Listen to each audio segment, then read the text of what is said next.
As living occupants on the dedicated political space rock MMO server, we've been conditioned to think that because of separate regional spawn points, at least over here in the western loaded chunk of the map, that we're more divided than we truly are, with insanely relatable memes on the internet and being delusional over the 100 unarmed men versus a silverback suicide boss fight being the glue that loosely sticks this shit together. We've got some serious proximity debuffs, but me explaining society in bona fide nerd terms and you understanding what the hell I just said is one of the reasons that gaming is one of the most unified modern hobbies, which, while we obviously do share the positive side of playing, all those said games and even shitting on all the ones that deserve it, we also take our losses together as we grow older in this hobby and deal with all the things that inevitably take us away from being able to play games, or at least slow us down more than console purchases after these price hikes freaking hit. Because look, man, in the case for most of us, we discovered video games sometime in our really early development years. It was 1999, you begged your caregivers to go into the KB Toys next to the Kroger's that you were already at for grocery shopping. They bought you a Game Boy Color that was on sale to shut you up, and it was all just downhill from that point forward. Because being a kid in gaming, no matter which generation ever that you grew up in, whether you were a kid in the 90s with a hand-me-down NES all the way to the modern squeakers on Fortnite lobbies with parental time limits on their Switch, no matter which hypothetical young person that we're talking about, discovering gaming is like getting your third eye open to this entire new virtual world of being that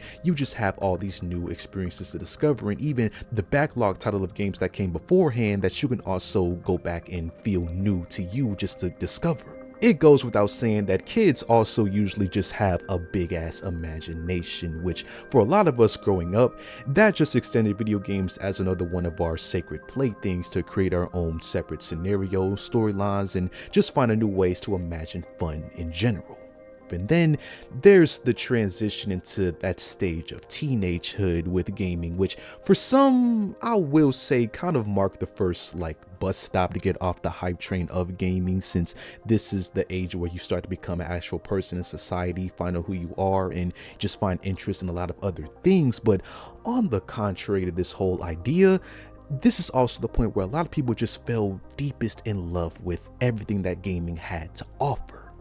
Bro, I don't know too many people who wouldn't want to turn back the clock just for at least one day to experience this stage of life once again, to come home from a long ass day of school, hop in the game chat party with your boys, play your favorite online game, and then just proceed to get called slurs by adults stressing over the housing situation of 2008. Who wouldn't want to do that again? As a teenager, I believe that's when most of us became conscious in the games that we were playing and actually thought of them as real experiences and not just extensions of playthings like when we were a kid. So I believe that's when we enjoy gaming probably the most in life in general. But when you're out having young, careless fun, time kind of ceases to exist, and before you know it, you're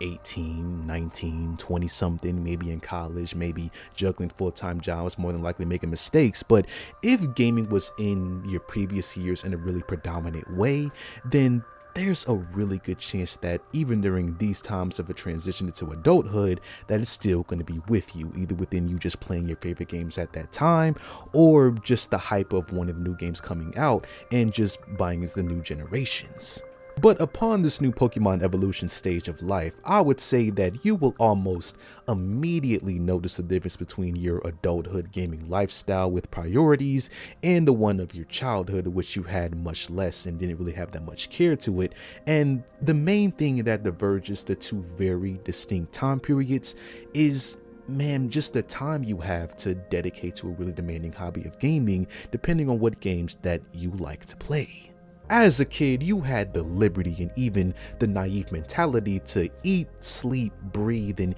even take the 3DS to the bathroom with you and not give an ironic shit about anything in the world other than what was on that screen and in your face during that moment. However, as an adult with mandatory responsibilities, some even being living remake titles of yourself, you just might not be able to find the same time that you once could to allocate to just playing video games, or even if you can, your sessions still might not be as enjoyable as it once was due to your mind just wandering around and stressing over all the things that make up adulthood life that just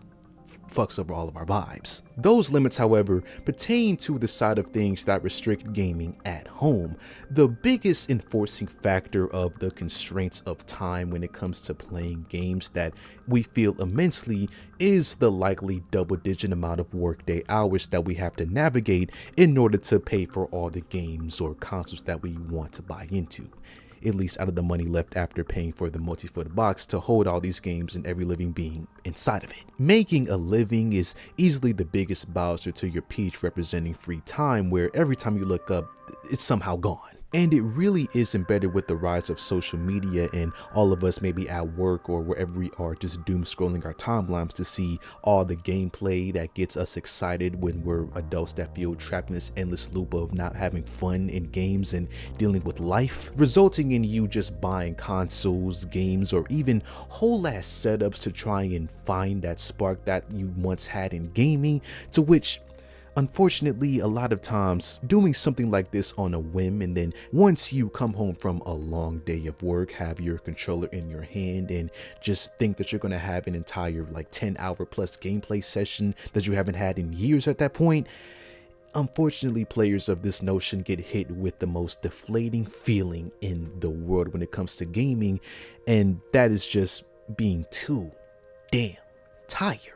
Like, even outside of that specific scenario I just detailed for you, we've all come home from a long shift just to play a game. Maybe it's new or something, to which maybe after like an hour or two into the tutorial area, if that game isn't even remotely easy to get through or at least engaging enough to keep you wanting to play, that power off button on your system becomes the most attractive thing in your vicinity. So you also got to account all the sleep you might want to catch up on, or really just the mental rest you need to recover from all the things that adulting brings, which even still, you know, the fun can be had in gaming with the free time that you do have after you recover from everything else, but it really just depends on that limited time frame and how much of it you're willing to allocate to gaming, or even if you can allocate any of it to gaming. The thing is though, that limitation and really every other stressful reason that leads to life raising the bar on what's fun to you after being pressed down by all the things that stress you out,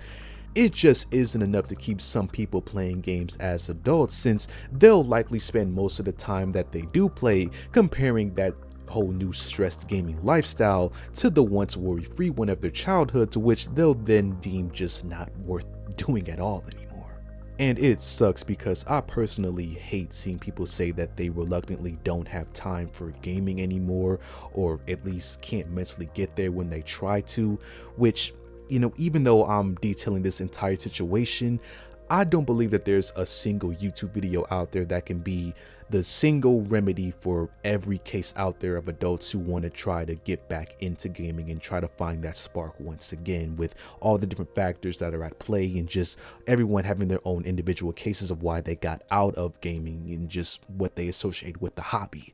But I do think that it can help a lot of people just on a broad scale to at least be reminded that gaming will always be there.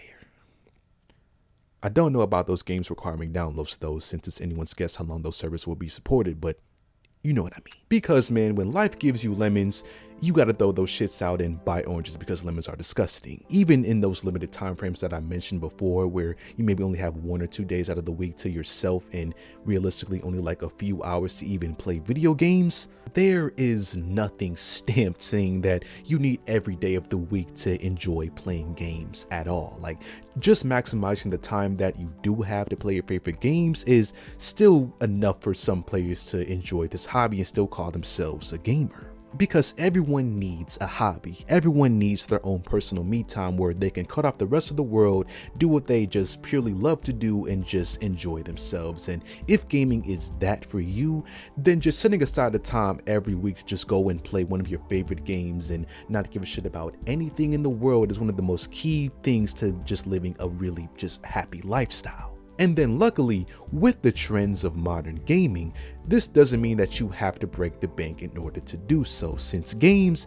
they aren't just traditional console or even PC game experiences anymore. Now, there are a whole ass fully fleshed out mobile games that you can play at the click of a button from the device that you're probably watching this on, or even some sort of like tablet device. Not to mention also the rise of handhelds in gaming that allow you to take these titles wherever you are away from home or while you're at work on your third unauthorized break that we always take. No matter which platform, they all usually embrace the cheap culture within gaming with the subscription model and having just a bunch of titles at your disposal, and even cloud gaming where you don't need any real hardware on the device that you're streaming it on, just a decent internet connection, which is heavily convenient for a lot of people who are on the fence with gaming at least. But then again, I wouldn't blame anyone for being a little shaky about this new generation of gaming and would rather stick to the titles, the consoles, and just that whole era of gaming that they're more used to, which is a really viable thing to do nowadays as well, either with emulation or with just going back and finding cheap, consoles on the aftermarket. The big takeaway is though that even if finding a new love for gaming isn't on schedule for you maybe today, next week, or even in the next few years, gaming will largely always be here since it's a monumental part of society, and there will always be new opportunities to find gaming wherever it's more convenient for you.